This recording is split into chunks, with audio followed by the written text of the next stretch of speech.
gripler, soğuk algınlıkları başlayacak. Bu iyot kafesi nedir hocam? Bu yapılırdı bize. Aslında bize unutturulan bir yöntem bu. Öksürüğü olan birisine iyot kafesi yaptığınızda hızlı bir şekilde bu toksinleri azaltmak, kanser ihtimalini azaltmak. Hastalıkların bu kadar çok artması, kanserin bu kadar çok yaygın olması aslında biraz da iyot eksikliği kanseri oluşmasını çok kolaylaştırır. Yani vücut asitik değilse, alkali ise kanser olmaz. Olmaz. Piyasada satılan rafinasyon işlemiyle oluşturulmuş iyotlu tuzların hiçbirisini kullanmamak lazım. Tuzu gideceksiniz, alacaksınız, kendiniz çekeceksiniz. Sağlıklı tuzu hayatınızda keserseniz, kullanmazsanız tansiyon hastalığından kurtulamazsınız. Namaz kılarken dizimi bükemiyorum veya merdiven çıkamıyorum. O anlık sizin probleminizi ortadan kaldırır.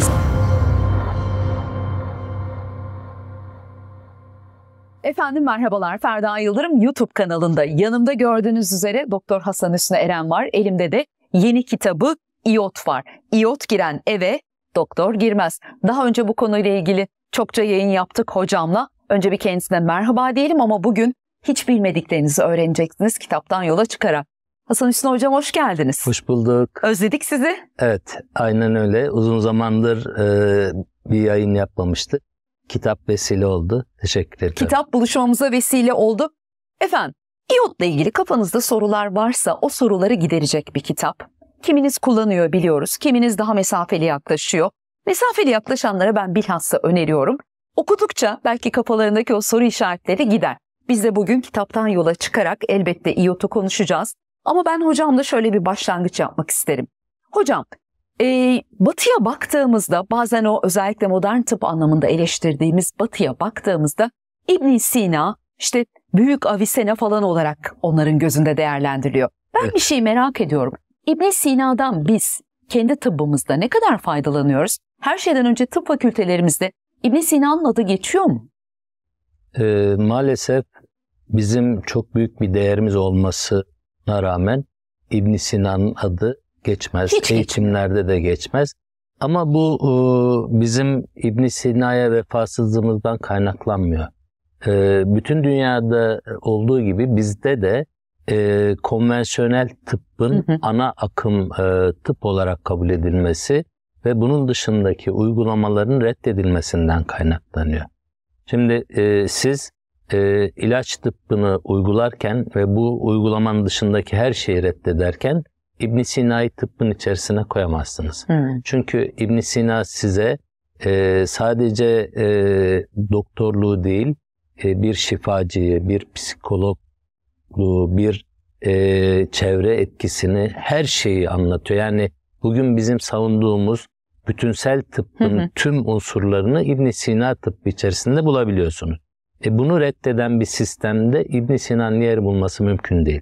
Biz sadece İbn Sina'yı büyük bir tıp hekimi, büyük bir tıp alimi olarak tarihin paslı sayfalarında anlıyoruz veya tarih anlatırken anlıyoruz ama uygulamalarını hayatımıza etki eden tıbba sokmuyor. Mesela bizi iyota götürecek emareler, izler gördünüz mü İbn Sina'da?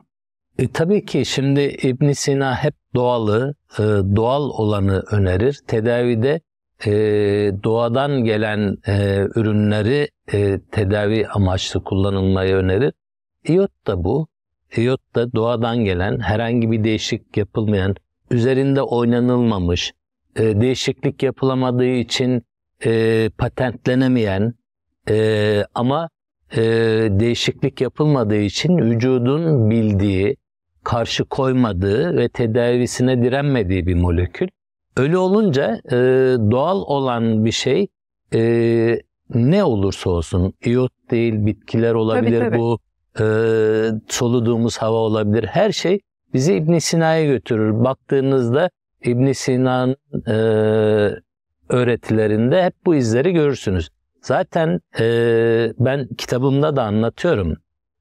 Benim doktor olmamdaki en önemli motivasyonlardan bir tanesi İbn Sina'ydı. İbn Sina'nın o dönemde yaptıkları, insan sağlığı için doğadaki ürünleri araştırması, bunları nasıl kullanacağını anlatması, bunlar üzerinde oynayarak değil, bunları bir araya getirerek şifayı anlatmış bize. Ben aslında bu yol için tıbba girdim ama mevcut tıbbın İbn Sina'nın o yolu olmadığını soğuk bir yaşayarak tecrübe ettiniz. Yeri geldi sansürlenerek tecrübe ettiniz. Bunu en iyi sen biliyorsun. Tabii. Bizi sansürlediler o zaman. Hocamla pandemi döneminde bir video yaptık. Instagram üzerinden bir canlı yayın yapmıştık.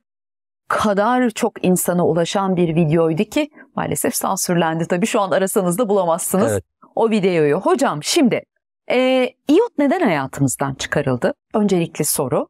Bir de sadece çıkarılmakla da kalmamış, bir de iot fobisi, iot korkusu olarak hayatımıza getirilmiş. Bize bir bunu anlatır mısınız? Neden yok hayatımızda? Bu kadar önemliyse. Şimdi aslında iot hayatımıza girmesi ve kullanılması 150 yıl kadar sürmüş ve yıldız bir mineral olarak birçok sağlık probleminde insanlar tarafından kullanılmış.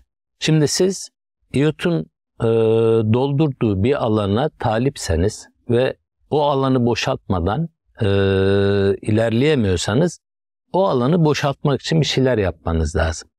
Şimdi iotun hayatımızdan çıkarıldığı tarihten sonra baktığımızda hayatımıza birçok antibiyotiğin girdiğini görüyoruz. Birçok patentli ilacın girdiğini görüyoruz. Yani patent tıbbının daha hızlı bir şekilde hayatımıza girdiğini görüyoruz.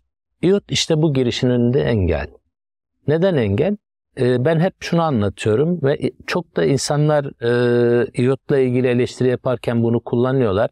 Ya bir madde her şeye mi iyi gelir? Evet, ben de soruyorum şimdi. Bir madde her şeye mi iyi gelir? Şimdi eğer o madde vücudunuzun her hücresine temas edebiliyorsa ve o maddenin vücudunuzun her hücresiyle ilgili bir iyileştirme potansiyeli var demektir. Şimdi iyot kullanırsanız şuna iyi gelir derken insanlar şöyle anlıyor. İyotu kullan, bu her şeyini düzeltir. Hayır, böyle değil. Ama bir şeyi düzeltmek için iyot eksikse bunu yapmakta zorlanıyorsunuz. Tabii ki iyotun yanında diğer yapmanız gereken doğru şeyleri de ilave etmeniz lazım. Yaşam değişiklikleri, Elbette. beslenme, stres yönetimi, vitamin mineral dengesi, bunların hepsi bir arada olacak ki iyot bir iş yapabilsin. Ben vücudumda iyotun eksik olduğunu nerelerden anlarım? Anlayamazsınız ama iyot eksiktir. Şimdi, açalım bunu biraz. Evet. Şimdi şöyle, maalesef günümüz tıbbının iyotun vücudumuzdaki eksikliğini anlamak için bize önerdiği veya bulduğu bir test yöntemi yok. Şimdi önerdikleri test yöntemleri var. Bunlar vücudumuzun iyot doygunluğunu veya iyot eksikliğini göstermekten uzak. İdrar testi yapıyor ve maalesef meslektaşlarımız, birisi işte benim iyotum eksik mi veya ben iyot kullanmak istiyorum dediğinde önce iyotun eksik mi değil mi bakalım diyorlar. İdrar testi yapıyorlar. Aslında idrar testi vücudumuzun, hücrelerimizin iyot düzeyini göstermiyor. Sizin besinlerden vücudunuza iyot alıp almadığınızı, ki bu da yakın zamanda, yani çünkü iyot depolanan bir madde olmadığı için örneğin iyot içeriği yüksek bir yosun tüketin. Ertesi gün idrar testine bakın, çok yüksek çıkar. Bu sizin doygunluğunuzu göstermez. İyottan yoksun bir şey kullanın. Bir gün sonra tekrar edin testinizi. Bu sefer de çok düşük çıkar. Öyleyse bu bizim vücudumuzun, hücrelerimizin iyot yeterliliğini göstermiyor. Kaldı ki ben binlerce hastada iyot kullandım. Vücutta iyot doygunluğunu sağlamak için çok yüksek dozlarda, aşağı yukarı 1 yıl kadar iyot kullandığınızda ancak bu doygunluğu sağlayabiliyorsun. Çünkü iyotun bir dezavantajı var. Her şeye iyi gelme ihtimali olsa da molekül olarak çok büyük bir molekül. Hantal.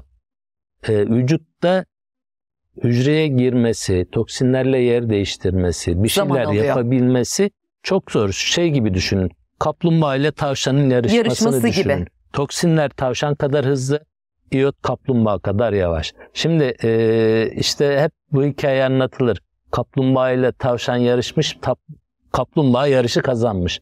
Niye? Arada tavşan uyumuş. Bu hep çocukluğumuzun şeyidir. İyotta da yüksek dozlara çıkarak ancak bu dezavantajı ortadan kaldırabiliyorsunuz. Yoksa önerdiğim dozlarda, kullanılsın dediğim dozlarda vücut eğer iyotun hepsini alıp kullanabilse bir hafta iyot kullanırsınız, işi bitirirsiniz. Ama böyle olmuyor. Bir de o kadar çok toksine maruz kalıyoruz ki Çok. iyotun eksikliği bizi bu alanda da dezavantaj yapıyor. Çünkü iyotun depolanacağı yerlere toksinler yerleştiği zaman o organın işleyişini bozuyor. Örneğin tiroidiniz. O kadar çok tiroid hastası var. Çok var, evet. Yani bana göre detaylı incelediğinizde insanların neredeyse tamamına yakını tiroidle ilgili problem yaşıyor.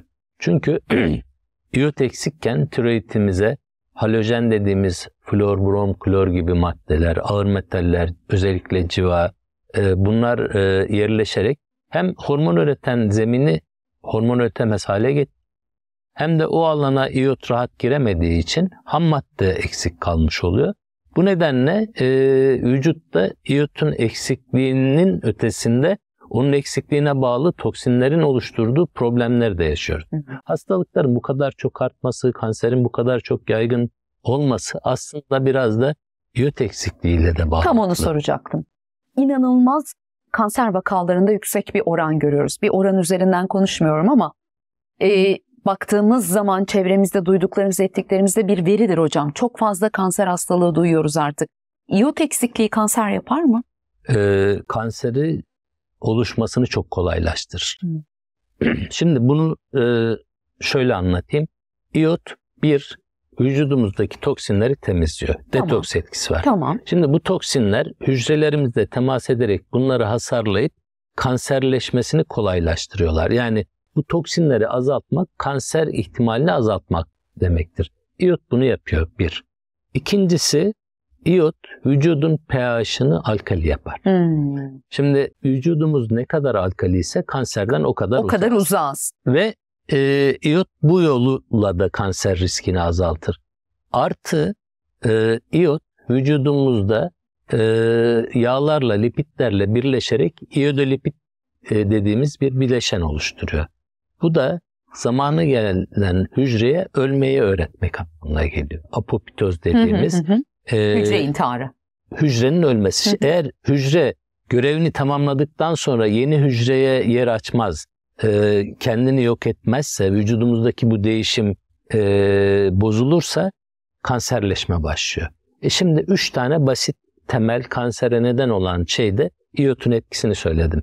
Eğer siz iyot alıyorsanız bu etkiler pozitif yönde değişeceği için kanser riskini azaltıyorsunuz. Size uğramaz. Meme kanseri çok sık duyuyoruz. Meme kanseri direkt iyot eksikliğiyle ilgilidir. Çünkü iyotun en yoğun depolandığı organlardan bir tanesi memedir.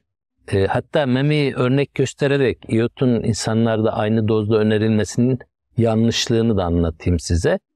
Şimdi iyot kadınlarda meme dokusunda depolanır kullandığınız.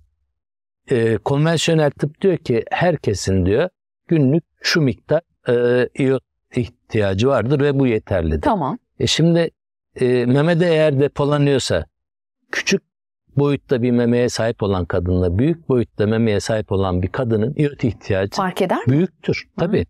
Daha büyük bir alana daha çok iyot depolanır ve bu zaten işin doğası. Yani bütününde kanseri engelleyecek etki için oraya depolanması lazım. Şimdi daha küçük meme yapısına sahip olan bir kadına, daha büyük yapıya sahip olan kadına aynı dozda iyot vermek, büyük meme dokusuna sahip olan kişilere haksızlık etmek, eksik bırakmak anlamına gelir. Yani bu bile konvansiyonel tıbbın herkese aynı dozu önermesinin herkese aynı görmesi. Yanlış. Tabii. Şimdi bu şuna benziyor. Bir beden elbise dikiyorsunuz. Bunu herkes giysin. Hadi hepiniz giyin diyorsunuz. Kimisi şişman, kimisinin boyu kısa, kimisinin boyu uzun. O olmuyor. Hocam, bu dozda olmuyor. Konuştuk ki yani vücut herkese özel, ortak gözüküyor her şeyimiz ama farklarımız var. Yani size iyi gelen bir şeyin bana iyi gelmediği defalarca test edildi. Ya da etki eden dozları. Yani herkese iyi gelebilir ama kimisine 1 birim de iyi gelir, kimisine 2 birim de iyi gelir, kimisine 2 birim fazla gelebilir. O nedenle kişinin yapısını göz önünde bulundurmak lazım.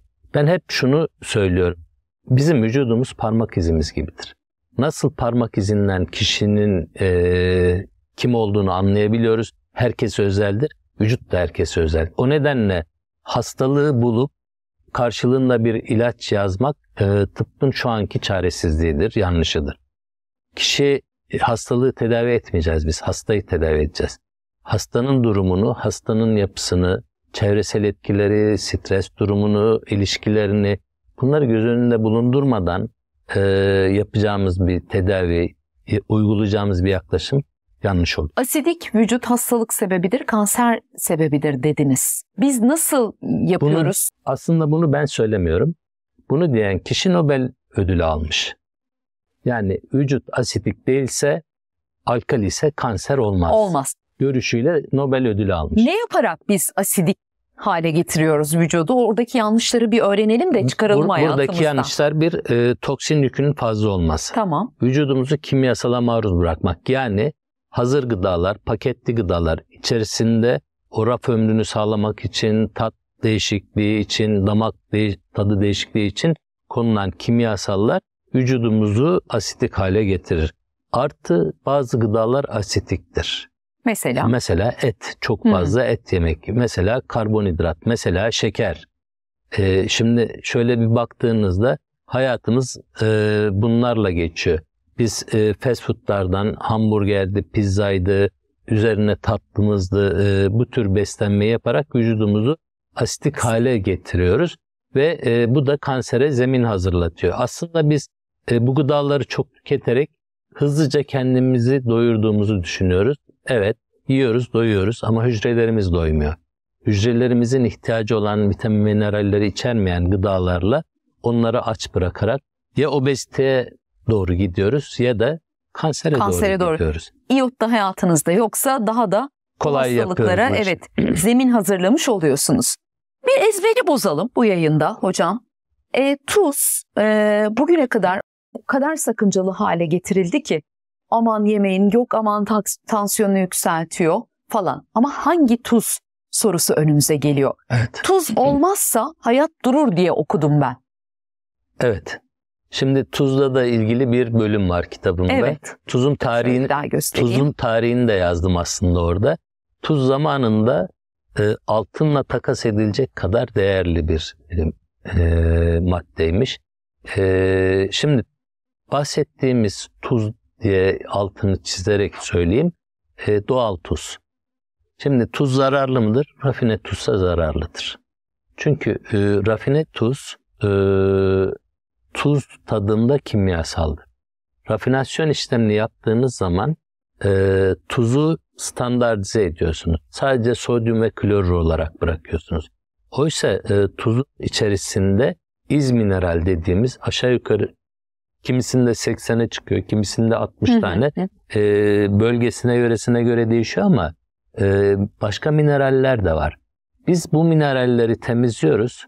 Üstelik temizlerken de alüminyum gibi, formaldehit gibi vücuda toksik maddeleri buraya ilave ediyoruz. Bir de insanlar iyot alsın, bu tuzla iyotu birleştirelim diye işte glikoz kullanıyoruz, bu maddeleri kullanıyoruz. Diyoruz ki sana faydalı bir ürün verdik, al bunu kullan. İşte bu madde zararlı. Ve ne yazıktır ki bilimsel çalışmaların büyük bir kısmı bu tuzla yapılıyor. Zararlı olduğunu bildiğimiz bir tuzla bir bilimsel çalışma yapıyorsanız bunun sonucu baştan belli zaten. Bir de iyotlu diyoruz bunlara. Tabii iyotlu tuzda daha da zararlı sonucunu çıkartıyoruz. Aslında piyasada satılan rafinasyon işlemiyle oluşturulmuş iyotlu tuzların hiçbirisini kullanmamak lazım. Tuzu gideceksiniz, alacaksınız, kendiniz çekeceksiniz. Rafinasyon işlemi olmayacak. Bu tuzu kullanacaksınız. İyotu da gidip glukol olarak alıp kullanacaksınız. Yani eğer iyotlu tuz bu şekilde piyasada satılan rafinasyon işleminde geçmiş iyotlu tuz kullanıyorsanız bu sağlığınıza katkı sağlıyorsunuz anlamına gelmiyor. İyot da almıyorsunuz ayrıca, kimyasal alıyorsunuz diyor hocam. Tabii yani zaten ondan aldığınız iyotun hiçbir vücudunuzda şeyi yok, pozitif etkisi. Sadece tiroidiniz minimal düzeyde hormon üretecek şekilde bir ham madde almış oluyor. Ama bu ham maddeyi alırken yanında zararlı etkileri de alıyorsunuz. Tuz gerçekten tansiyonu yükseltiyor mu hocam? Yükseltmez. Yani Eğer sağlıklı tuz yükseltmez. Sağlıklı tuzu hayatınızda keserseniz, kullanmazsanız tansiyon hastalığından kurtulamazsınız. Bu kadar net. Tam tersi. Tam tersi. Doğal tuz hiçbir zaman tansiyon... Hatta şöyle, benim tedaviye gelen hastalarım var. Tansiyonları yüksek. Ben onlara diyorum ki ilave tuz alacaksınız. Hocam ne diyorsun? Beni öldürecek misin diyorlar. İlk diyor. tepki Evet. bu oluyor. Çünkü bize işlenen, bize kodlanan bilgi bu. Ama bize kodlanan bu bilgiler aslında bizi sağlıklı alandan uzaklaştırıyor. Evet. Şimdiye kadar o rafine yağları yiyerek, tereyağından, zeytinyağından uzak tutularak sağlığımızı kaybettik. Biraz araştırmalar çoğalınca pardon dediler. Pardon. Yarın tuz için de pardon diyecekler. Ama... Şimdiden söyleyeyim ben diyor. Doğal tuz dediğinizde biz ne anlamalıyız? Çankırıkaya tuzunu biliyoruz mesela. Çankırıkaya tuzu var, Kırıkkale'de çıkan var, Erzincan'dan çıkan var, Tunceli'den çıkan var. Yani birçok... Ülkemiz aslında tuz cenneti. Tuz ülkemizde dışarıdan bağımlı olmayacağımız kadar çıkıyor. Aslında medeniyetleri incelediğimizde kitapta da var. Medeniyetler ya denizin kenarına ya tuzun yanına kurulmuş. Hatta birçok kelime bile mesela İngilizlerde askerlere maaş olarak tuz ödemesi yapılırmış. Tuzla maaşları ödenilmiş. Salary oradan geliyor. Kelime kökeni aynı. Tabii salary oradan geliyor. Salttan geliyor. Salat kökeni de tuzdan geliyor. Salataya o ilave edilen tuzdan geliyor. Aslında tuz geçmiş dönemlerden beri hayatımızın ortasında.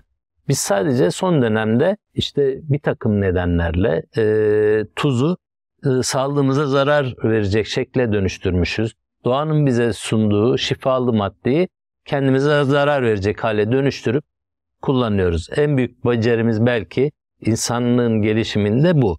Doğalı modifiye etmek. Doğalı modifiye etmenin bedelini de sağlığımızda ödüyoruz. Bunları öğrenince ben diyorum ki insan gerçekten gelişiyor mu acaba? Koca bir soru işareti. Hocam şimdi artık kış mevsimine, soğuklara giriyoruz. Gripler, soğuk algınlıkları başlayacak. Evet. Bize iyotu bu özellikle soğuk dönemde kullanmamızla ilgili bazı tarifler verin. Çok yerde gördüm ama ben hep demiştim ki bunu en iyi Hasan Hüsnü Eren anlatır. Evet. İyot kafesi. Arkadaşlar sırt görselimizi bir verir misiniz? Hoca bize bir anlatsın. Bu iyot kafesi nedir hocam? Bunu ne zaman yapmalıyız? Hastalık başlangıcında mı, kendimizi kötü hissettiğimizde mi, nasıl yapılıyor? Şimdi aslında iyot kafesi öksürük için öncelikli olarak önerdiğim bir uygulama.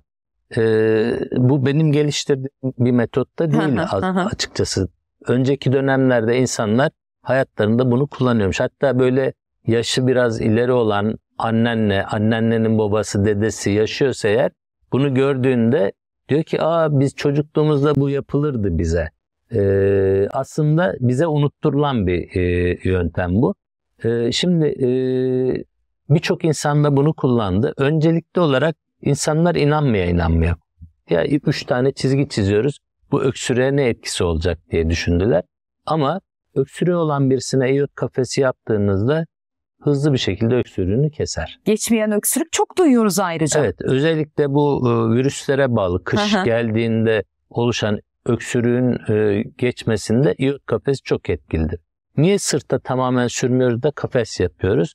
Şimdi iyotun bazı hassas ciltlerde yoğun olarak kullanılması ciltte iritasyon, kızarıklık, pullanma yapabilir.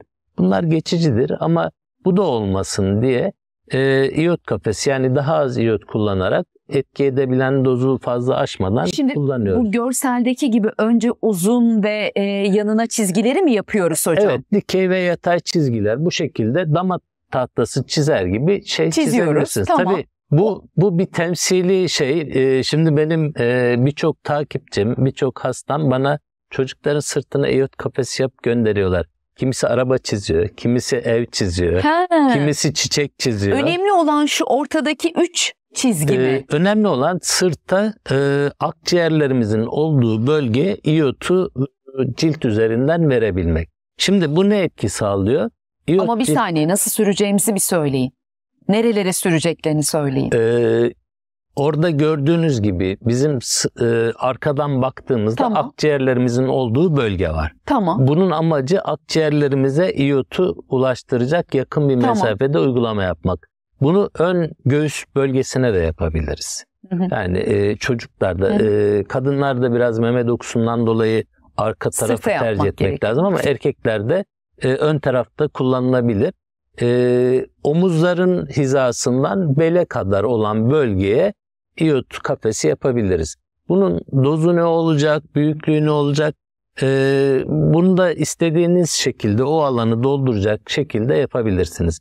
Küçük yaptığınız öksürük kesildi, o da yeterlidir. Yani buradaki amaç o bölgedeki virüslere iyotu kolayca ulaştıracak cilt yoluyla emilip oraya gitmesini sağlayacak bir uygulama. Bunu yaptığınızda göreceksiniz ki öksürük %80, %90 oranında geçer. Bir de Hatta çocuklarda özellikle bu önemlidir. Anneler sabaha kadar çocukların başında nöbet bekler. tutar. Şimdi iyot kafesini yapıp mışıl mışıl mışıl uyuyorlar. mışıl uyusunlar. Peki bir de morluk kafesini verelim arkadaşlar. O da çok dikkatimi çekti benim. Herhangi bir düşme, yaralanma, zedelenmede Evet. biz bu kafesi her yere yapabiliyoruz o zaman hocam. Vücudun her yerine yapabilirsiniz. Mesela bademciklerle ilgili bir probleminiz var. Çocuklara gargara yaptıramazsınız. Evet. Genelde onun için gargara öneriyoruz. Yaptıramazsınız. Boğazınıza bu şekilde çizgi o bademciklerin olduğu bölgeye iyot kafesi yaptığınızda o bademciklerdeki rahatsızlığı, boğazdaki ağrı hissini hızlıca ortadan kaldırırsınız. Şimdi iyot bu tür hematom dediğimiz ciltte kanamanın olduğu bölüme yapıldığı zaman bunun çabuk geçmesini sağlar. İyotun bir özelliği, o görsel var mı bilmiyorum, dizlerde veya Hemen ağrıyan verelim yerlerde. diz kapağı. O da çok güzel bence. Evet. Genelde diz ağrısı ilerleyen yaşlardaki insanlar için önemli. Dizinizde böyle bir ağrı olduğunda, şişlik, ödem olduğunda, bu sadece diziniz değil, kolunuzda olabilir, işte ne bileyim kas üzerinde olabilir. Ağrının olduğu yere bu şekilde dikey ve yatay çizgilerle kafes yaparsanız ağrıyı 10-15 dakika içerisinde geçirir. Biz o alanın içini dolduruyoruz değil mi iyotla? Doğru mu anlıyorum? O çizgiler iyot. İyotu o çizgileri, şekilde. evet. Anladım. İyotu o şekilde. Herhangi bir şeyle çizmenize gerek yok. Yok, İyotla diyor o kafesi evet, yapın direkt. Direkt onu yapıyorsunuz. Yani başka bir şey kullanmaya gerek yok. Direkt iyotu, mesela iyotu damlat, parmağınla çek, bir çizgi oluştu. Veya iyotu damlalıkla tut, aşağıya doğru çek, bir çizgi oluştu. Çizgi. Yöntemini sen belirle. Ben iyotun fazlaca harcanmasını benim için önemli değil. Pamuğa yap. Pamuk çoğunu absorbe eder, emer. İyot kaybetmiş olursun. Pamukla da yapabilirsiniz çekiniyorsanız bunu çok fazla kullanmaktan diyor. Direkt pamuğa olarak damlatın. Pamukla o çizgileri enine boyuna yapın. Her şekilde buna benzer şey yaptığınızda öksürüğü kesmek için, ağrıları ortadan kaldırmak için ciddi yardımcıdır. Mesela namaz kılarken dizimi bükemiyorum veya merdiven çıkamıyorum, ağrı oluyor. Bu oradaki bir problemi kökten çözmez belki ama o anlık sizin probleminizi ortadan kaldırır. Ağrınızı giderir. Bir de el görselimiz vardı. Elde bakayım ne işe yarıyor, onu da merak ettim. Şimdi eldeki o bölge genelde karpal tünel sendromu dediğimiz bir problem vardır. O problem olan kişiler bu şekilde uyguladığı zaman karpal tünel belirtileri ortadan kalkar. İşte bu parmaklardaki uyuşma hissi, ağrı hissi, bu bölgedeki ağrı ortadan kalkar. Yani ağrı ile ilgili her bölgede iyotu kullanabiliriz. Tabii biraz dikkat etmek lazım. Bazı kişilerde cilt hassasiyetine bağlı problemler olabilir. Veya iyot kafesi yaptıktan sonra birkaç gün sonra o izler hala durabilir. O nedenle böyle cilt yapısına sahip olanlar veya öyle olduğunu, hassas cilt yapısına sahip olduğunu düşünenler küçük bir bölgede iyotu denesinler. Orada herhangi bir reaksiyon yoksa daha büyük bir bölgede çok güzel bir bilgi verdiniz.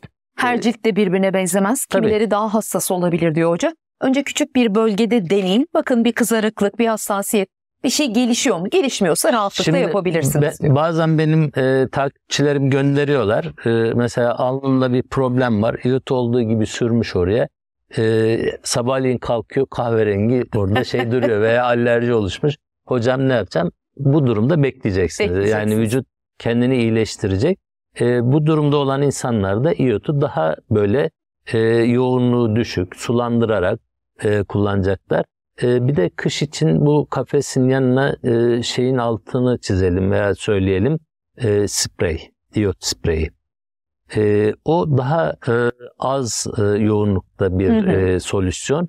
Aşağı yukarı böyle 50 mililitre, 100 mililitre suyun içerisine 20 damla civarında iyotu koyup görüntüsü böyle açık çay şeyinde olur. Renginde olur. Onu bir sprey şişesine koyduğunuzda ateşi yüksek olan çocuğun bütün vücuduna o spreyi sıkarsanız, bu sadece çocuk için değil, yetişkinler için de geçerli. Aşağı yukarı 15-20 dakika içerisinde ateş düşer. Ve sağlıklı olarak düşer. Yani ateş düşürücüyle vücudun kendini savunma sistemini zaafa düşürerek ateşi düşürürsünüz. İyot böyle değildir. İyotu vücutta sprey olarak yaptığınızda kapiller damarlardan kana direkt geçerek karşısına gelen bütün virüsleri, bakterileri yok eder. Yani vücudun ateşi yükselterek mücadele edeceği zararlı etkenleri azalttığı için ateşi yükseltmeye gerek kalmaz ve sağlıklı bir şekilde ateş düşürürsünüz. Bu uygulamayı da bir sefer yaptınız, ateş düştü, biraz sonra gene yükseliyor, gene yapın. Virüs yükü fazlaysa virüs yükünü vücudun baş edebileceği noktaya getirene kadar 3 defa, 4 defa iyot spreyi yapmakta hiçbir sıkıntı yok. Bu şekilde kullanabilirsiniz. Hem kafes hem iyot spreyi viral hastalıklarda çocukların hastalığın başında tedbir alarak iyileştirmesinde bizim elimizi çok kolaylaştırır. Gargara yapabiliyorsa bir de gargara yaparsınız. İyotu içirebiliyorsanız 3-4 damla da içirirsiniz. Böylelikle hastalıkların %50'sinden fazlasında bu hastalık başlamadan sadece iyot kullanarak hastalığı durdurabilirsiniz. Modern insan iyotun dışında ne kullanmalı? Bu mutlaka hayatında olmalı dedikleriniz. C vitamini kullanmalı. Tamam. Güzel. Mutlaka. Magnezyum kullanmalı. D vitamini kullanmalı. Bu 4 tane maddeyi. Şimdi omega 3 çok önerilir. Herkes de çok şey yapıyor. Şimdi omega 3 ile ilgili bir paradoksu da söyleyeyim ben.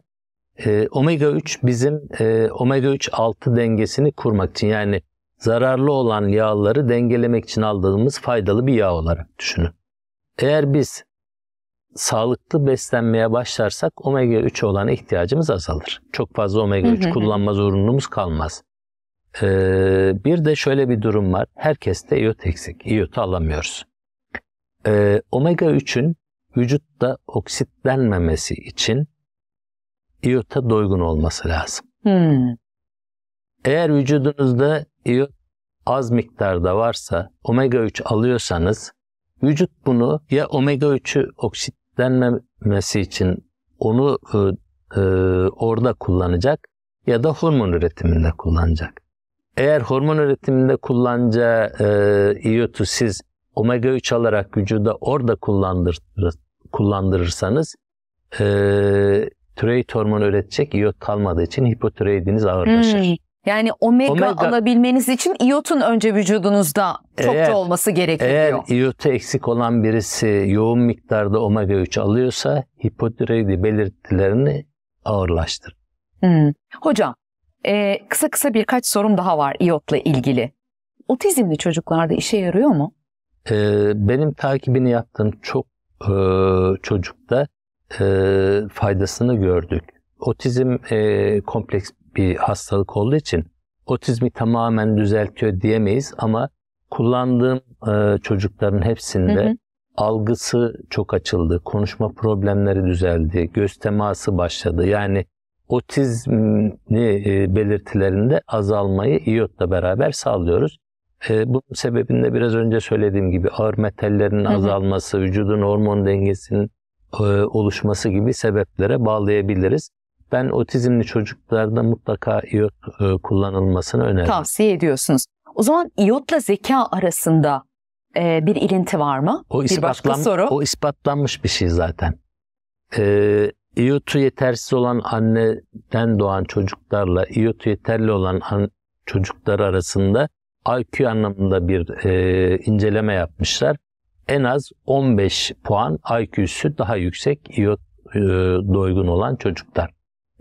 Bunu ben kendi hasta pratiğimde de görüyorum. Genelde böyle karşıma anneler geliyorlar kucağında bebek. Hocam bakın bu iyot bebeği ama beni mahvediyor. Yani enerjisi çok fazla, bedensel gelişimi çok iyi, zekası da çok. Yani eğer dahi bir çocuğunuz olsun, zeki bir çocuğunuz olsun istiyorsanız iyot mutlaka çocuğunuzda gebelik döneminden itibaren kullanarak doygun hale getirmeniz lazım. Şimdi daha iyotla ilgili söyleyecek elbette çok şey var ama sizi biraz merak ettirelim. Dahası kitapta diyelim hocam. Eğer Hasan Hüsnü Eren'in daha önce iyotla ilgili bir yayını izlemediyseniz şu kitabı alın, okuyun. Kafanızda da soru işaretleri varsa giderilmesine yardımcı olacaktır diye düşünüyorum. Kitabınız hayırlı uğurlu olsun hocam. Teşekkür ederim. Zaten kitabı benim yazmaktaki amacım özellikle de herkesin anlayabileceği bir dilde yazdım. Ve kitabın sonunda da şunu sordum. Evet. Korkularınızdan kurtulup iyotu hayatınıza almaya hazır mısınız? Hazır olanlar kazanacak olanlardır. 85 soruda iyot kullanımı ve etkileri kitabın içinde olanlar. Çokça anlattım. Dinlemeyen varsa kitabından okusun diyor hoca. Bir de aslında iz düşmüşsünüz. Bu kadar iyotu anlatan biri olarak bunun kitabı olmasaydı hatırımız kalırdı hocam. Teşekkür ederim. Çok teşekkür ederiz. Sağ olun, var olun. Hasan Hüsnü Eren bizimleydi. Bir kere daha düşmek istediğiniz bir dipnot var mı? Herkese iyotla hayatlarında şifaya daha yakın, daha sağlıklı olmalarını diliyorum. Merak ettikleri konulara sizin mesela sosyal medya hesabınızdan direkt cevap veriliyor mu? İyot çünkü çok soru gelen bir konu. Şimdi sorulara tek tek cevap veremesem bile çok merak edilen, daha önce değinmediğim noktalar kalmışsa post hazırlayarak herkese açık bir şekilde cevap veriyorum. Eğer bana soru sorup da cevap alamıyorlarsa sosyal medyadan mutlaka postlara baksınlar. Cevap orada vardır. Bu yayından sonra gelecek soru da oradan baksınlar. Biliyorum. Ya da kitabı alın. Baksınlar. Hocam çok teşekkür ederiz tekrar. İzlediğiniz için de sizlere teşekkür ediyoruz. Yine yeniden görüşebilmek dileğiyle. Hoşça kalın.